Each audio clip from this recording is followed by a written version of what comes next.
guys, welcome back to my channel Waha Woman. This is your friend and host Rajni Vohra, and it's time to meet our today's guest. But guys, before introducing today's guest, I got a question for you. And my question is, how many Indian female stand-up comedians can you name? Well, I'm sure in most of the cases your number will not cross more than five. But why so? Why the number is so less in India? Is there any sort of gender stereotype? Or is it sort of glass ceiling that prevents female comedians to get into this field? To answer all such questions, we have invited today a well-known stand-up comedian, Anamika Haridas. So let's welcome her. So hi Anamika. Hi Anamika. Hi Rajni, how are you? I'm doing great. How are you? I'm good, I'm good. We welcome you on our show. Thank you so much for joining us. Oh, thanks for having me, Rajni. It's our pleasure. So, Anamika, uh, my first question is: at what point of your life did you realize that you got a funny bone which can tickle others?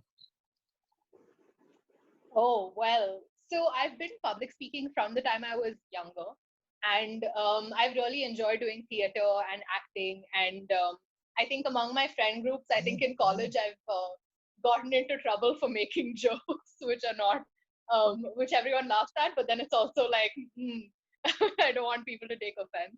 Okay. But yeah, but I think stand up was something that I've always wanted to try. And in fact, it took me like over a year to finally decide that I need to, just go to an open mic and see what I can do.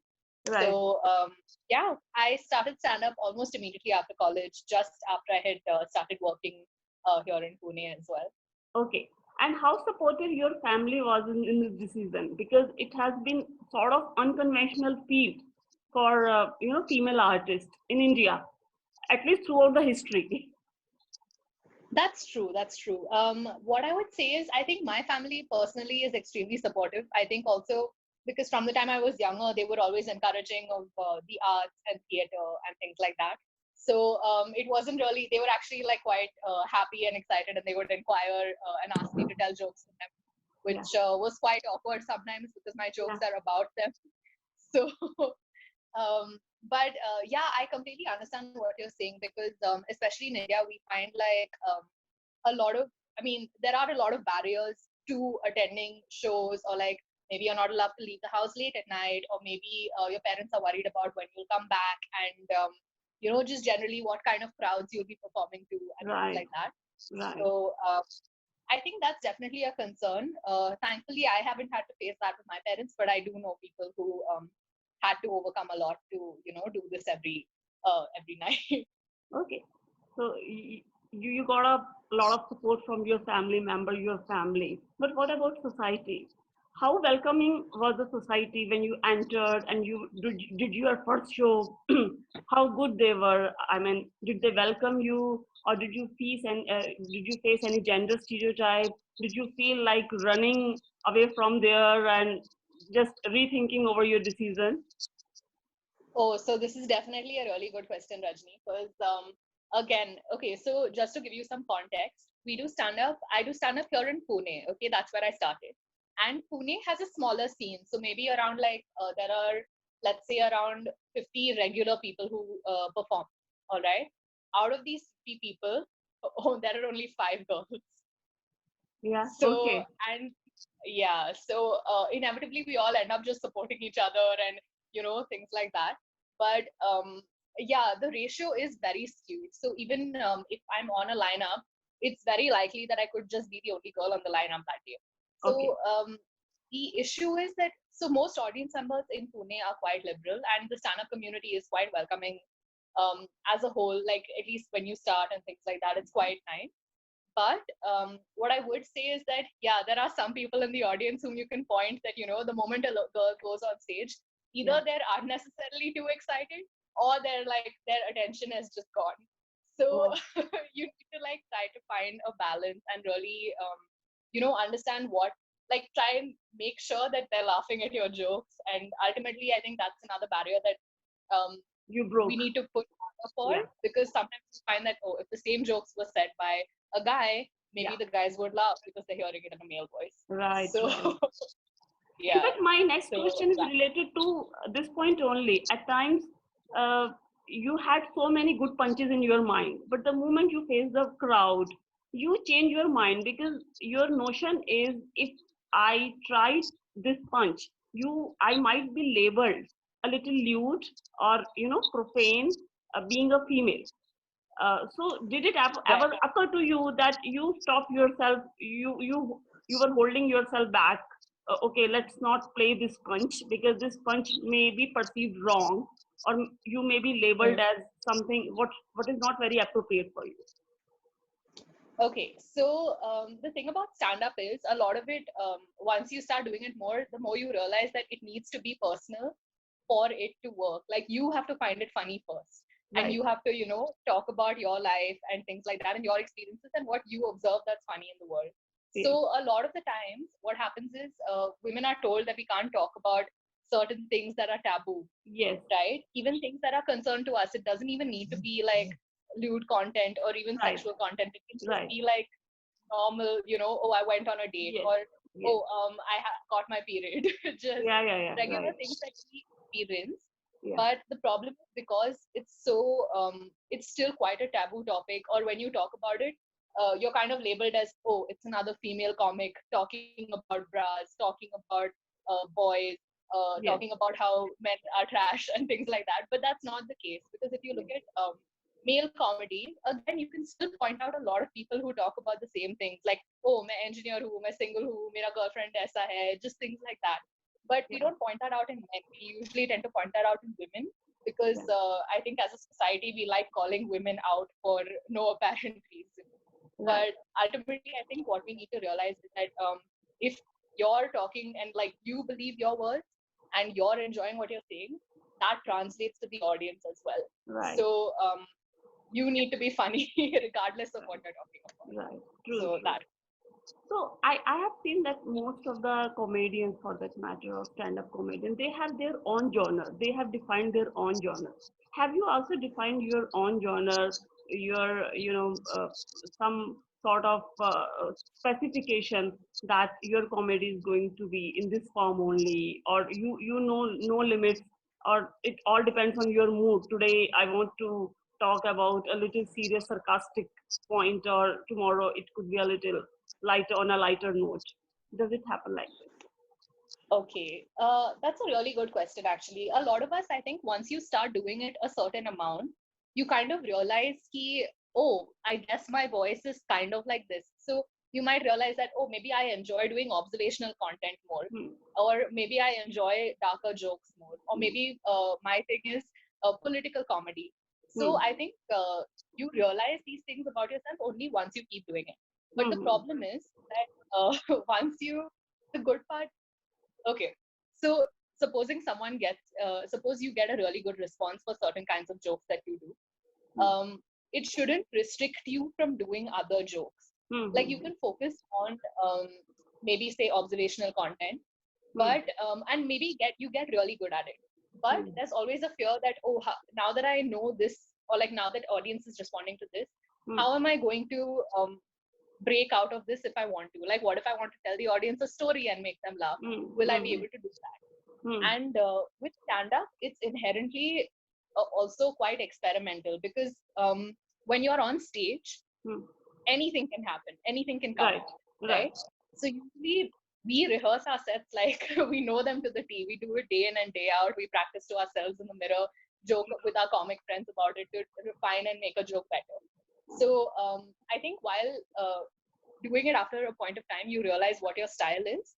Um, it's also important to remember how you came to that style. You came to that style by experimenting. And Right. so if you continue to do that, maybe you'll get better in your style. Maybe you'll find new styles. So that those are my thoughts on that. Right, right. As a matter of fact, Anamika, no matter how much we deny, but only in past few years we have seen that many new stand-up female comedians have entered in this industry, which is definitely a good sign because this is also a way to empower women. This is definitely a form. This is definitely a tool to empower a women. Otherwise, True. this industry has been predominantly a male dominated industry. And for so many years, people considered it only male exclusive art form. Of course, art or craft knows no boundary, no gender specification. But this is how the society perceived. And it hasn't been only in our country, it has been across the globe. If you look at the Correct. ratio of male and female stand-up comedian, you would find a lot of gap between them, which has reduced over a period of time. And recent year, I'm sure we would see many more female comedians coming in. So this is definitely a good sign. So Anamika, I just want to understand the commercial aspect of this profession because I have seen that most of the guys, no matter how good they are at comedy or at their art or craft, but they never make it a full-fledged profession. They always they are able to generate a little bit money that they generally call sort of pocket money, but they never go beyond this pocket money thing, and they never take it seriously and make it their primary profession. It always remains a secondary profession. So is it that market is not supporting enough, or industry doesn't have so many opportunities? What is the reason? Okay, so to answer your question, I think it's important to remember that, sorry, it's Yes. important to remember that stand-up comedy is an art. So in India, it's still very new. So if you compare it to, say, the American comedy scene, it's been around for like decades. Yeah. Whereas in India, the comedy scene as a whole is probably around 12 to 15 years old maximum, right? Right. Commercial stand-up comedy. Yeah. So that's why right now there are comedians who are doing this full time, and they're touring the country, they're going on global tours and gaining audiences there. They go for comedy festivals like Melbourne Comedy Festival or Edinburgh Comedy Festival, where they're showcasing their shows. Yeah. So it's important to remember that with any art, actually, it's quite unfortunate also in a way. Yeah. Artists, freelancers, all of us can relate to this. We really have to fight for our income, which is Mm. quite upsetting because right now, Yeah. if you look at it, even during the pandemic, there Yes. are so many artists who are putting out videos and things like that, but Okay. maybe they're not well compensated. And it's Mm. important to remember that, in the darkest times of the pandemic, I think I read this in a meme, but in the darkest times of the pandemic, you turn to artists to keep you happy and keep you sane.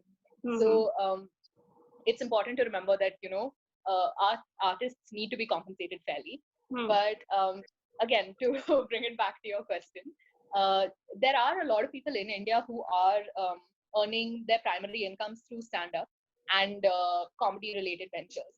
So that's really good, and it's something that we as younger comedians and people who don't have this as a primary source of income can look up to and hope that like strive towards that one day. Yeah. But the comedy, okay, so for stand up, say, um usually how somebody gets to a video on YouTube, or like putting up video or putting out content, is so what you see in a video on YouTube is usually it's been done for months or years, and you see that refined bit that's been worked on for years on end and then finally put up online. And the thing about the Indian market is also that once you put it up online, the trend is if it works well, then you can't actually do that content again because people have seen it and they want more from you. So uh, the labor that goes into it, it's very labor intensive. You try out material, you write, you go perform it on stage, you refine it multiple times, and then you finally decide. So during this entire process, people don't usually get paid for open mics. It's very few places that offer monetary compensation for attending open mics or even curated shows where there are maybe around 5, 6 comics and a host. So that way it takes time to kind of build your material to get to a place where you can put up content or approach corporate shows or be approached to do uh, venues. So there is a long, like, it's a long journey, Mm-hmm. but sorry, it's a long journey, but right now we can there are people who do this full time, so we can aspire to that. It just might take a little bit longer, that's all. Okay. Okay. Great. Great. And we would definitely love to hear if you have any message for all the budding, aspiring stand-up comedians, female comedians, if you got any. Oh wow. Okay. Firstly, I feel like I myself am in this category because I would be considered quite young on the scene in the sense I've been doing it for only about 2 years now. But for everyone who's starting out or thinking about starting out, I would say just do it, woman.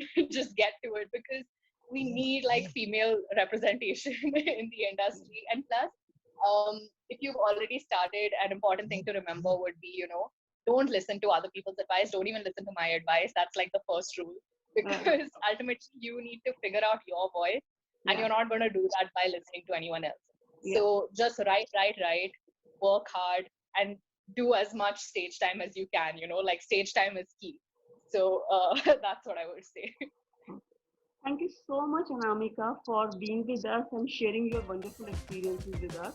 Thank you so much. We really enjoyed having a conversation with you. And thank you so much, guys, for watching. Thanks, Raj.